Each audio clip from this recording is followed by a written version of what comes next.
A modern factory isn't just a building. It is a single, massive machine designed for one purpose: absolute precision at an impossible scale. It takes raw chaos, ore, oil, and energy and forces it into order. We often look at the finished product, the car, the ship, the skyscraper, and forget the violence of its creation. But the story of manufacturing is the story of how humanity learned to replicate perfection. It didn't happen overnight. It started with steam and iron, evolved through the fires of global conflict, and has now arrived at the age of digital automation. Today, we are going inside the machine to understand the history of factory production. This is the story of how the modern world is built. Before the factory, there was only the craftsman. If you wanted a musket, a wagon, or a tool, it was made by hand one at a time.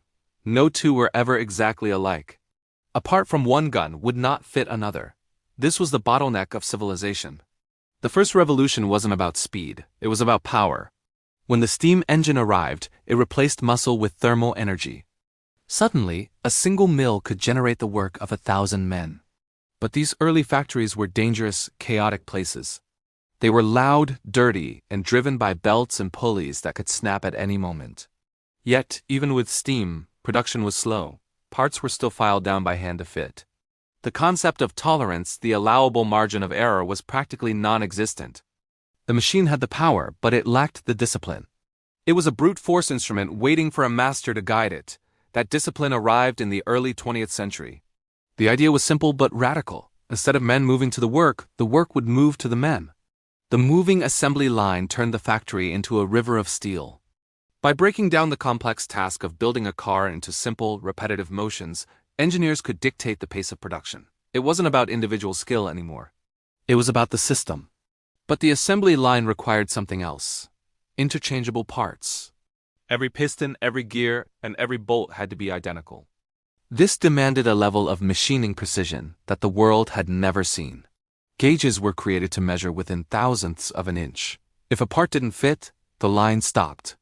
And in mass production, a stopped line is the ultimate failure. Then came the true test. The Second World War turned entire nations into factories.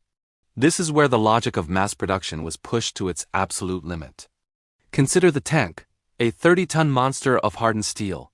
To build these in the thousands, factories had to learn to cast massive turrets in a single piece and weld hulls that could withstand high-velocity impact. Shipyards that once took a year to build a vessel were launching them in days. They utilized prefabrication, building massive sections of the ship inland and transporting them to the slipway for final assembly. This wasn't just manufacturing. It was logistics weaponized. The factory floor became a battlefield where efficiency meant survival. It proved that with enough standardization, you could build anything from a jeep to a bomber at a scale that defied imagination. After the war, the machines changed again. The brute force of the steam age and the rigid timing of the assembly line gave way to the brain of the computer. This is the era of CNC computer numerical control. A human machinist, no matter how skilled, cannot hold a tolerance of 1 micron all day long. They get tired, their hands shake. A computer does not get tired. In a modern factory, the blueprints are digital files sent directly to the machine.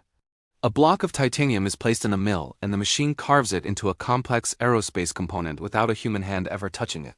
This allows for geometries that were previously impossible to manufacture.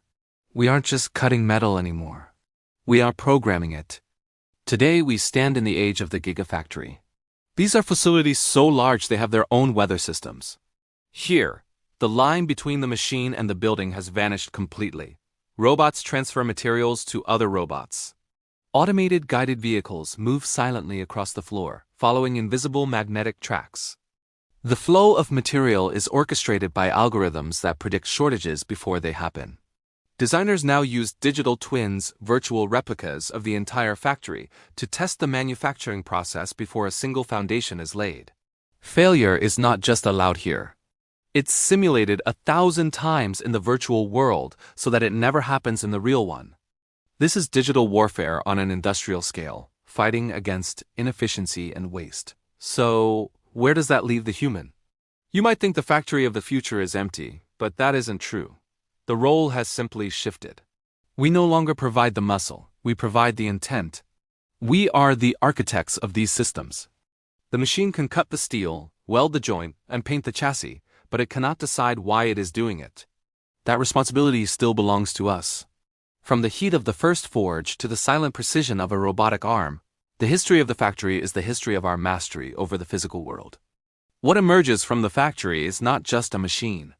It is the crystallization of centuries of engineering, trial, error, and relentless improvement. And that is how the modern world is built. Thanks for watching, and if you found this interesting, don't forget to like and subscribe for more deep dives into the world of technology and engineering. See you next time.